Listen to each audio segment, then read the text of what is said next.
Hello students, आज का हमारा टॉपिक है relationship between zeros and coefficients of a polynomial. यानी किसी पॉलिनोमियल के ज़ीरोज़ यानी उसके सॉल्यूशन और उसके कोएफिशिएंट के बीच में क्या रिलेशन होता है, क्या उनका कॉम्बिनेशन होता है, वो हम आज डिस्कस करेंगे। तो यहाँ हम जो डिस्कस करेंगे वो हम डिस्कस करेंगे quadratic polynomial.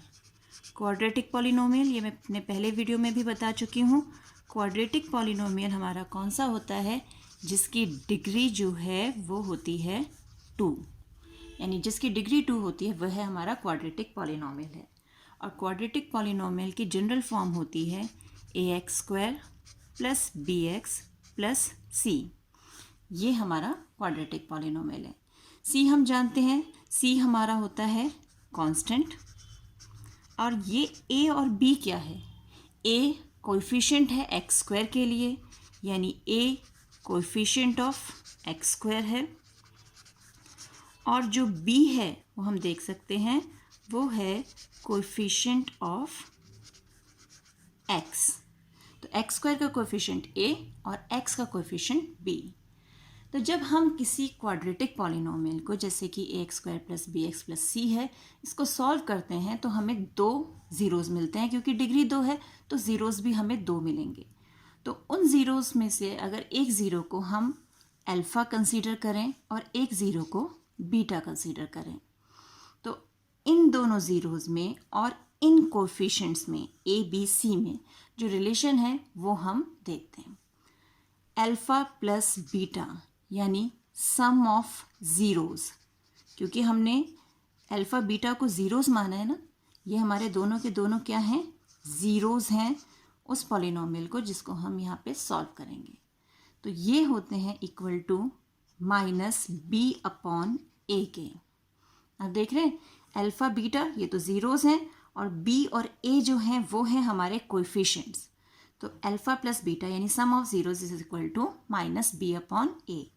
Similarly alpha into beta यानी अल्फ़ा बीटा, इसे हम कहते हैं प्रोडक्ट ऑफ ज़ीरोज़। यानी जो दो हमें सॉल्यूशन मिलेंगे, अगर उनका हम प्रोडक्ट करें, उन्हें मल्टीप्लाई करें, तो उनका प्रोडक्ट इक्वल होता है c अपॉन a के, यानी कांस्टेंट और कोएफिशिएंट ऑफ x² के रेशो के इक्वल। तो इन्हीं दोनों फॉर्मूलाज को यूज़ करके हम अपने क्वेश्चंस सॉल्व करेंगे। तो इस चीज़ को हम एक एग्जांपल से और अच्छे से क्लियर करेंगे।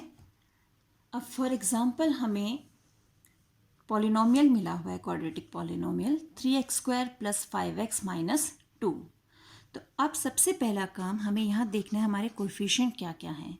Here a is equal to 3, b is equal to 5 and c is equal to minus 2। आप देख रहे हैं 2 नहीं -2, वो अपने साइन के साथ आया है। तो c इज इक्वल टू -2। हम 8th क्लास में हमने मिडिल टर्म स्प्लिट करके क्वाड्रेटिक पॉलिनोमियल को सॉल्व करना सीखा था। मिडिल टर्म स्प्लिट करने के लिए हम क्या करते हैं, हम a और c को मल्टीप्लाई करते हैं और फिर ऐसा कॉम्बिनेशन बनाते हैं जिससे ऐड या सब्ट्रैक्ट करके हमें मिडिल टर्म यानी b मिल जाए। अब यहाँ अगर हम 3 इंटू -2 करें तो हमें आंसर मिलता है -6। आप इसे ध्यान से देखिए, 6 हम किस किस की टेबल पे मिल सकता है, 3 इंटू 2, 2 इंटू 3, 1 इंटू 6, 6 इंटू 1, ये कॉम्बिनेशन हो सकते हैं, पॉसिबल कॉम्बिनेशन। हमें चाहिए -6 यानी कोई एक टर्म माइनस की हो। यहाँ इसे माइनस ले लिया, एक बार इसे ले लिया, एक बार इसे, एक बार इसे। अब यहाँ हम देखते हैं किन्हीं इनमें से किन को ऐड या सब्ट्रैक्ट करके हमें 5 मिलेगा। अगर हम इसे सॉल्व करते हैं -3 प्लस 2 अगर करेंगे तो हमें इस केस में मिलेगा -1, यहाँ हमें मिलेगा 1। अगर इसको हम प्लस करके देखें 6 और -1, या मल्टीप्लिकेशन के साइन से कंफ्यूज नहीं होना, वो तो हमने 6 के कॉम्बिनेशन बनाए हैं। हम इन नंबर्स को, सिर्फ नंबर्स को प्लस या सब्ट्रैक्ट करके देखेंगे। तो यहाँ हमें मिलेगा 5 और अगर हम इसे सॉल्व करते हैं तो हमें मिलेगा -5। तो हमें क्या चाहिए, हमें चाहिए 5। तो हम ये जो कॉम्बिनेशन है इसको चूज़ कर लेंगे। तो अब जो हमारी equation 3x² plus 5x minus 2 है वो कन्वर्ट हो जाएगी 3x² plus 6x minus x minus 2 में। अगर हम इसे सॉल्व करेंगे 5x ही वापस आएगा, यानी हमारी इक्वेशन की ओरिजिनलिटी में कोई चेंज नहीं आया है। तो अब इनका पेयर और इनका हमने पेयर बनाया, जो जो कॉमन है हम उसे बाहर निकालेंगे। जैसे इसमें 3 और x इन दोनों के पास है, 3x कॉमन निकाला, अंदर बचा x प्लस 2। यहाँ कॉमन क्या है 1 और एक माइनस का साइन, तो यहाँ -1 कॉमन निकाल लिया, अंदर बच गया x माइनस 2। -2 की +2, माइनस तो हमने निकाल लिया ना, तो +2, तो x प्लस 2। अब x प्लस 2 यहाँ, x प्लस 2 यहाँ, तो x प्लस 2 हमारा कॉमन आ गया और अंदर बचा 3x और इसके पास बचा -1।